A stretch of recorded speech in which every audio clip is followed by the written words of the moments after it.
So now we'll look quickly at writing. I really need to make a video of this so that you can watch me write, but let's just talk about writing. If you are typing or using a phone, just be aware that this can be confusing. We only have capitals on a computer keyboard, even though it types in lowercase. So sometimes people think this is L, but it's not. This is capital I, and this is L. Another confusing thing is this is O and this is 0. They are so close. O here, 0 on the numbers row. So just be very careful. Now you'll see when you look on a phone, here's my phone keyboard with the lowercase letters. This is L, this is I. But over here on the computer, capital L, and this is not L, it's I. Okay, you'll also notice that my phone keyboard uses this A, the print A. And notice it's not the same as D. That's A, that's D. And be very careful when you're typing. That's T and that's F.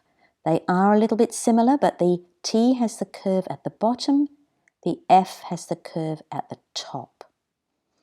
So just something to think about and remember when you're typing. However, I really recommend that you do a lot of handwriting because writing by hand fixes the spelling, the look of the word in your brain. There has been research on this. So I'm going to recommend you do some writing, and I don't know if you've done writing before. Hopefully your teacher has shown you how to hold the pen. If you write a language which goes from right to left, you may hold your pen a little bit upright, and English you really have to hold the pen or pencil at more of an angle and not too tightly. It needs to move easily on the paper. So when you start, often we just suggest going up and down, just practicing scribbling really, just to get that smooth flow. And something that will help, if you can find a pencil that says B or 2B on it, that shows how dark and soft the pencil is. Most pencils that you buy in the supermarket are HB, and that's a little bit hard, and it will press hard and be a little bit hard on the paper. If you can find B or 2B, that's the maximum. Don't go 4B, it's a bit dirty. That will be good, but this 2B is soft, so you will need to keep on sharpening your pencil because the point will disappear very quickly. So just reminding you, we're focusing now on the lowercase, because most handwriting is lowercase, that these letters have got hands in the air. And you can see they stick up above the roundness part of the letter. These letters have what I call the tail hanging down, and that must hang down below the line. That's the correct thing. Okay? And finally, these letters, you can see, are all the same size. Now, actually, there is no green line in most handwriting paper, okay? So that's an imaginary line. The pink line is the one you see. The green line is just a line in your head, okay? Reminding you to write the letters the same size. You can find paper that does have the extra lines, especially for practicing handwriting, and it's a great idea. And reminding you again not to write through the lines or above the lines. That's not what we do in English. Oh, and here I'm showing you that most paper has just got one line for you to write on. But you can buy special paper with extra lines. It's called dotted thirds, that your teacher will know and probably have given you some. And you can see here how it shows you exactly how to write all the small letters up to that line and then the hands in the air higher up. So really you're just trying to make the letters the same size, the capitals the same size but bigger, and can you see how for the lowercase the round part is the same size. Now, these are the groups for writing the small letters, and some teachers have different groups, that's okay. So these letters are all based on moving your pencil around a clock. And often people think, oh, you start the letter here at the top, but no. Look at this C. It doesn't start here. It starts maybe around 1 o'clock, 2 o'clock. So if you imagine, you can put your finger on the screen if you want to, and just imagine going round like that. Oh, sorry, that was a mistake on my part. Sorry, I clicked too hard. Okay, so just going round.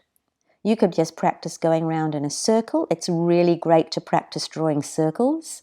And then you notice that if you start here, you can make the A, you can make the C, you can make the D. You can see they've all got this same shape. A, C, starting here, 1 o'clock or 2 o'clock. D, up and down. G, just the same but hangs down. Q, just the same. E starts at 9 o'clock. It's a little bit different. Imagine E, 9 o'clock. Always starting 9 o'clock, that's the direction. S, starting here and looping back and forward. F, also starting at about 1 or 2 o'clock and then going down. Here and down. And O, of course, starting here, finishing here. Okay. There are some fantastic ways to improve your handwriting. I'm not going to show you a lot here, but I'm sure your teacher will help you, and there's a great handwriting app that you can use as well. So these are the letters that go down from top to bottom. So if you're writing these, they do go down. The L, the I, the T, the J, the Y, the U.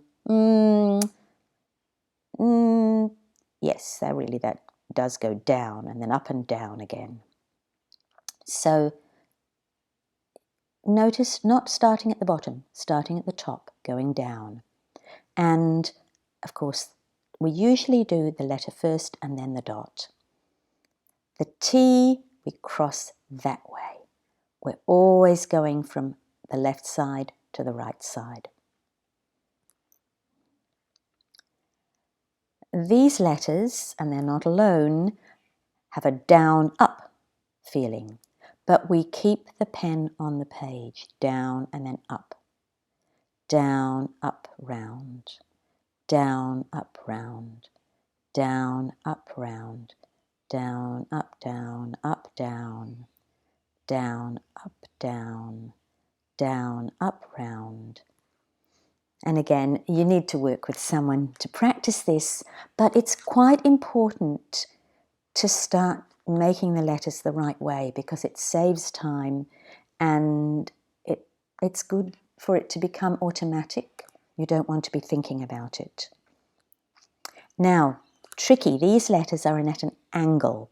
So again, you need to practice writing or drawing diagonal lines, crisscrossing lines. The V, the W, the X, and the Z, which starts here and ends up there. We're trying usually, in English, most letters will start at the left and move to the right. Okay, so usually we're trying to go in this direction. Keep our brains going in this direction. Now, let's look at this sticky note. Okay, you don't have to read it. Relax, relax. I'm going to just show you something, okay? So I came to see Bob, and he's not at his desk, so I'm writing a note. And I'll read it to you, and you can just follow. You don't have to read.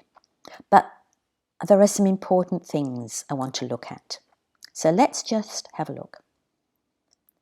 Hi, Bob. And we're always going, sorry, we must go left to right. Hi, Bob. Sorry, I missed you. Are you free on Friday? Can we meet at 4 p.m? Claire. Now, there are some things I want to look at here. The capitals, the spaces between the words, and the punctuation, these little marks. Okay, so let's look at those. First I'll show you, first I'm going to just show you the spaces.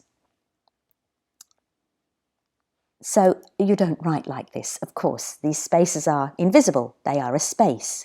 But can you see that between each word there is a real space? I think it's as big as a letter N.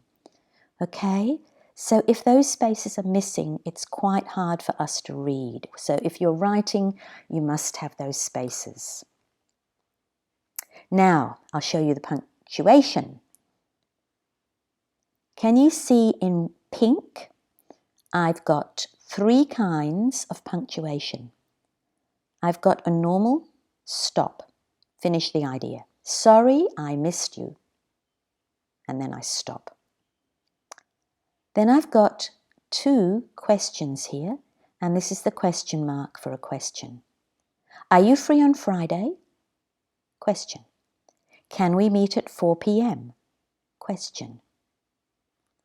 And finally, I've got this one, the exclamation mark, which is when we are surprised or happy or excited or just trying to say something with a bit of emotion or angry. So you can see when I'm reading, I read using those marks to tell me how to read. So I'm not saying, hi, Bob. I'm saying, hi, Bob, because this shows feeling. Sorry, I missed you. It's just a stop. Nothing special. Here I can see a question mark. So I don't read, are you free on Friday? I read, are you free on Friday? With a question in my voice. Can we meet at 4 p.m? A question. So those marks really help me see how to read. And each mark shows we've finished one idea. We're starting a new idea, a new sentence, really. Okay, it's a new sentence. All right. Some people would also put in a comma after hi. I'm not doing that here. We'll do that later. So now I've got the capital letters in, and can you see why we're using capital letters? Every time I start a new sentence, after the full stop, after the question mark, I'm starting with a capital letter, and that is a signal, new sentence, new idea, something new.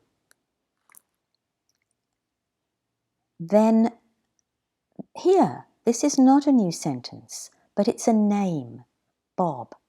So Bob also gets a capital letter. It's like a kind of respect for somebody to give them a capital letter.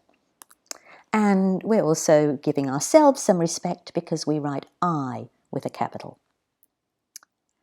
New sentence, new sentence. Oh, Claire, I got a capital letter too.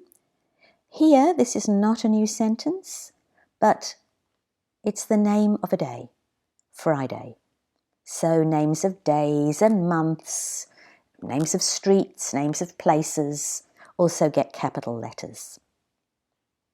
We'll look more at this later, but this is important for when we start reading.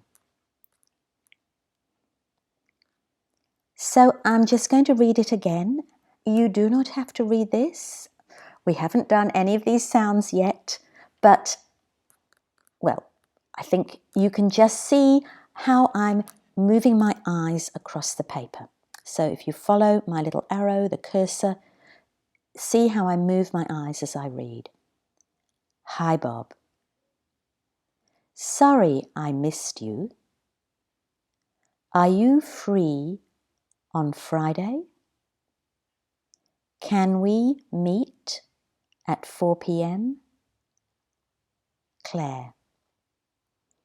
So you learn to read like this, moving down and along, like this, like this. So that's something we're going to do. And next video is the foundation letter sounds. So finally, we'll get on to this, the sounds. But before we do this, please remember to stretch. Look outside. Don't just sit over your computer or your phone. Do please sit up and move, because one problem is that when people are first learning to read and write, they get very focused and want to work really hard, and they sit for too long and then they feel stiff. So please don't do that. Stretch. Thanks so much.